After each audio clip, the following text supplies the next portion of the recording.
पाइएगा इस बैनर के बिना। ये बैनर किसका काम नहीं किया है? तृणमूल कांग्रेस करने वाले कोई भी शख्स हो, मरुण मेरे वालिद 134, 135, 133, 80, 79, 76, 78, 75 ये सब कोर्ट के जितने कॉन्स्टिट्यूएंसी है हमें चाहिए और हम एक साथ डेवलपमेंट करेंगे इंशाअल्लाह। आप सब अच्छे रहिए, सबको अच्छे रखिए। जय हिंद।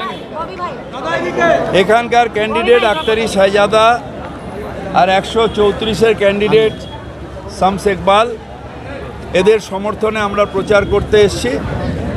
গার্ডেন রিচের মানুষ চিরকালই আমাকে অত্যন্ত ভালোবাসে, দুহাত তুলে আমাকে আশীর্বাদ করেছে। গার্ডেন রিচ থেকে আমি সবসময় রেকর্ড মার্জিনে 11তে, 16তে এবং 21-এ জিতেছি।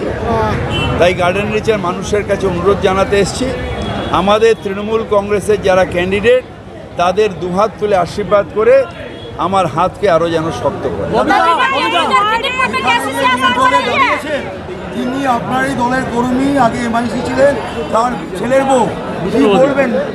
পদভাবে আমি দেব, রথভাবে আমি, मूर्तिभावे आमी देव, हासे अंतर्जामी।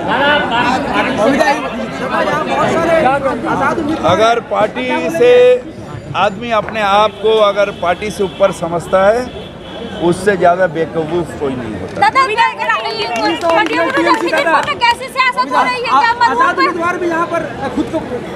ये देखिए, ये एक डेमोक्रेसी है। डेमोक्रेसी में जो इच्छा खड़ा हो सकते हैं, आप भी खड़ा हो सकते हैं। डेमोक्रेसी में अरे आप टीएमसी चारों तरफ है। आप सियालदा स्टेशन में खड़ा होके ईंटा फेंक के जिसके सिर में करेगा वही टीएमसी। वो तो टीएमसी नहीं है, हमारे ऑफिशियल टीएमसी कैंडिडेट है जो टीएमसी का सिंबल जिसे मिला है। বলা হয়েছে যে মমতা ব্যানার্জি যে টাকা দিয়েছে ওটা মমতা ব্যানার্জি দেয়নি, ওটা দিয়েছে মোদী সরকার। এখানে মমতা ব্যানার্জি যে প্রকল্পগুলো টাকা দিয়েছে সেটা মমতা ব্যানার্জি দেয়নি, সেটা দিয়েছে মোদী সরকার। তার থেকে বড় মূর্খ আর কেউ হয় না। এখন সব মূর্খদের জবাব তো আমি দিতে পারবো না। কিচ্ছু হবে না। তৃণমূল কংগ্রেস ছিল, আছে, থাকবে। তৃণমূল কংগ্রেসের ভোট এই ওয়ার্ড থেকে বা পাশের ওয়ার্ড থেকে ফিরাদ হাকিম যতটা পেয়েছে, তৃণমূল কংগ্রেস कैंडिडेट ততটাই পাবে। ये कभी अच्छी बात नहीं है, ये इस्लाम के खिलाफ भी है। मैं इल्तिजा करूँगा जो हम पॉलिटिक्स करेंगे, हमारे पॉलिटिकल राइवलरी हो सकता है, मगर इंसानियत को छोड़ के पॉलिटिक्स नहीं होता है। इसलिए पर्सनल नहीं होना चाहिए। सब पॉलिटिक्स में हम डिफरेंस हो ही सकता है, मगर इंसानियत और तहज़ीब ये एक इंसान के पहचान है। तहज़ीब नहीं रहेगा तो इंसानियत नहीं रहेगा, और इंसानियत नहीं रहेगा तो आपके साथ इंसान भी नहीं रहेगा। क्या कहेंगे? देखिए, बॉबीदा ने जो कहा है वो एक सच्चाई है।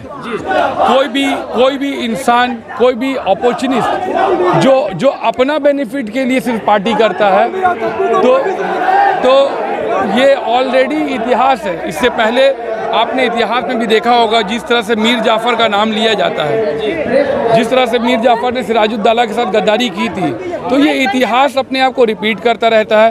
कभी शुभेंदु अधिकारी के नाम पर, तो कभी शमसुज़्ज़मान अंसारी के नाम पर। आज बॉबी हकीम के आने से आप लोग का कितना मोराल बूस्ट हुआ है? देखिए, मोराल पहले से ही बूस्ट था, क्योंकि हम लोग जानते थे कि बॉबी दा हम लोगों के साथ हैं। टिकट मिला है हम लोगों को, इसका मतलब है बॉबी दा पार्टी के एक ईमानदार सिपाही हैं, और हम भी ईमानदारी के साथ बॉबी दा के साथ चलते हैं। तो जो भी ईमानदारी के साथ पार्टी करता है उसकी पार्टी में इज्जत होती है। तो उस तरह से बॉबी दा हम लोगों के साथ शुरू से थे, इवन दीदी का भी साथ हम लोगों का है। तो हम लोगों का मोराल पहले से बूस्ट था। लेकिन ये बात है कि आज दादा ने जो खुल के कहा है, मोराल किसी का डाउन हुआ होगा तो बेशक सामने वाला का डाउन हुआ। जिस तरह से फर्जी टीएमसी बेनकाब हुआ है, क्या कहेंगे? देखिए, झूठ तो फिर झूठ ही है, एक न एक दिन तो सामने आ ही जाता है। जिस तरह से काला सादा सूरज लेके घुमा जा रहा, कहा जा रहा कि हम सच्चे टीएमसी हैं, आज टीएमसी के सच्चे सिपाही ने आके ऐलान कर दिया कि कौन सच्चा कौन झूठा है। असली टीएमसी और घुसपैठिया कौन है? घुसपैठिया कौन है, इसमें कोई सवाल क्या है? शमसुज़्ज़मान अंसारी और उनके तीनों चारों बच्चे जो वार्ड नंबर 136 से वार्ड नंबर 135 में आते हैं, यहाँ के लोगों को ट्रेड यूनियन के नाम पर यूज़ करते हैं और उन लोगों को गेट पास की धमकी देते हैं। तो असल घुसपैठिया वही है, वो लोग हैं अपॉर्चुनिस्ट जो लोग पार्टी के साथ कभी रहते हैं अपने मुफाद को देखकर, और जिस दिन अपना मुफाद पूरा नहीं होता तो छोड़कर कहीं और भागते हैं। बेशक बिल्कुल, हम लोग दीदी ममता बनर्जी के मानने वाले हैं, हम लोग बॉबी दा के मानने वाले हैं, हम लोग माँ माटी मानुष के मानने वाले हैं। इसलिए हम कह सकते हैं कि आज हम सच्चे टीएमसी हैं। अगर आज टीएमसी हमें टिकट नहीं भी दी होती तो हम लोग दीदी के सिपाही थे, हम लोग टीएमसी के साथ मिलकर काम करते हैं। तो हम समझते हैं 135 वार्ड के लोगों से आप क्या अपील करेंगे? आवाम से यही कहना चाहेंगे कि जाइए और एक बार फिर से अपना कीमती वोट दीजिए उस आदमी के नाम पर जो आपके एक फ़ोन कॉल पर आपके दरवाजे पर हाजिर हो जाता आपका काम करने के लिए। आप खुद से तोलिए कि एक तरफ आपका आम दोस्त है जो सिर्फ एक फ़ोन कॉल एक मैसेज पर आपका काम करता है, और दूसरा जो सिर्फ और सिर्फ झूठ बोलता है और अपने अब्बा के नाम को लेकर वार्ड में दाखिल होता है। इसको देखते हुए आप लोग फैसला कीजिए और 19 तारीख को 2 नंबर बटन दबाकर जोड़ा फूल के कैंडिडेट अख्तर शहजाद कामयाब करें। बिल्कुल, दादा अपने मुंह से कह के गए, आप कुछ बाकी क्या बचा? ये बगावत नहीं तो और क्या है कि अगर आपको टिकट नहीं मिला तो आप इंडिपेंडेंस खड़े हो जाएंगे, जबकि आपके अब्बा को ऑलरेडी वार्ड नंबर 136 से टिकट मिला है। इसका मतलब है पार्टी ने अपने तरफ से वफादारी निभाई है, पर आप कहीं ना कहीं अपने वफादारी को निभाने से चूक रहे हैं। ऐसे लोगों को क्या सजा मिलनी चाहिए? बिल्कुल पार्टी से आउट करना चाहिए। और आप लोगों के माध्यम से मैं बताना चाहूँगा कि उनके बच्चे ऑलरेडी वार्ड नंबर 135 के जो प्रेसिडेंट थे उससे उनको हटा दिया गया है, और बहुत जल्द जो ये लोग ट्रेड यूनियन का खेला खेल रहे हैं वो भी उनके हाथ से छीन लिया जाएगा। शुभेंदु अधिकारी का कैसा हाल होगा क्या इनका भी? शुभेंदु अधिकारी तो फिर भी एक फिगर है, कहीं नाम लिया जाता है, इनका नाम लेने वाला कोई नहीं बचेगा। हौसला तो जाहिर है कि वो हमसे ऊंचे हैं, हमसे ज़्यादा पावरफुल हैं, हमसे ज़्यादा अच्छे मुकर्रिर हैं, हमसे ज़्यादा अच्छा समझा सकते हैं यहाँ के अवाम को। तो उनके आने से जाहिर है हम लोगों का हौसला बहुत ही बुलंद हुआ।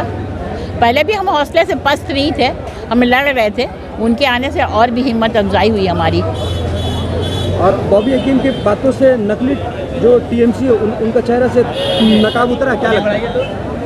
हाँ, नकली टीएमसी का नकाब उतरा ही हुआ था।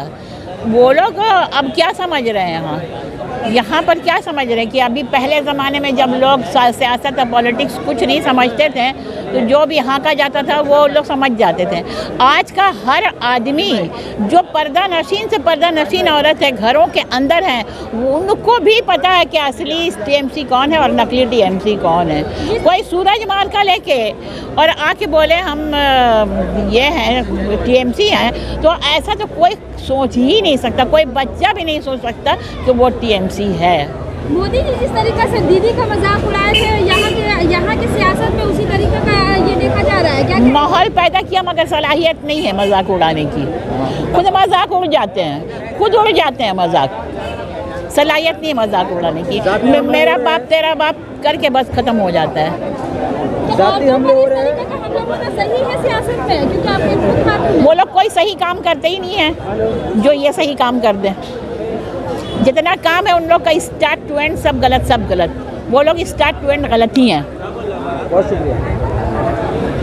की ओर से बोला जा रहा है कि दूसरे बार के काउंसलर आके जिताने की कोशिश कर रहे हैं, क्या बोलेंगे? देखिए 135 नंबर वार्ड में शम्स इकबाल अली यहाँ के वोटर हैं। शम्स इकबाल की फैमिली जो है 135 नंबर वार्ड में रहने वाली फैमिली, और 135 नंबर का हर एक वोटर जो है इस लड़ाई में, इस मुहिम में शामिल है और शामिल रहेगा। बॉबी दा ने हवाला दिया शुभेंदु अधिकारी का, तो क्या इनका भी हाल वही होगा? शुभेंदु अधिकारी वाला हाल सिर्फ नहीं होगा, वही हाल होगा जो बीजेपी का हुआ था। बीजेपी आई तो बहुत अकड़ के थी पर सुकड़ के चले गए। समझे, इतने से गाजी मियाँ इतना बड़ा दुम, और बढ़ते जाए गाजी मियाँ घटते जाए दुम। समझे ना, बीजेपी का वही हाल होगा। हुआ विधानसभा में जो हाल अभी होना है यहाँ पे इंडिपेंडेंट का, बीजेपी की तरह वो भी सोशल मीडिया, गोदी मीडिया, हर तरह के हथकंडे, पैसे, गुंडे अपने हर तरह का रसूख का इस्तेमाल कर रहे हैं। लेकिन इलेक्शन रिजल्ट वैसी शॉकिंग होगा जैसे तृणमूल ने जीत दिखाया विधानसभा में, हमारा भी वैसी जीत होगा इंशाल्लाह। जिस तरह से संकेत दिया, क्या कुछ बदलाव आएगा, चेंजेस होगा? बॉबी दा तो यहाँ चेंज लाने के लिए ही आए हैं। उन्होंने तो अपनी मीटिंग में खुद कहा कि गार्डन बीच से वो पहचाने जाते हैं। तो यहाँ पे किसी किस्म का जुल्म या आउट ऑफ द रूल कोई काम नहीं होने देंगे। उन्होंने कहा है कि इलेक्शन होगा, आवाम वोट देगा, उसके लिए हमें सबको इंतज़ार करना चाहिए। शुक्रिया।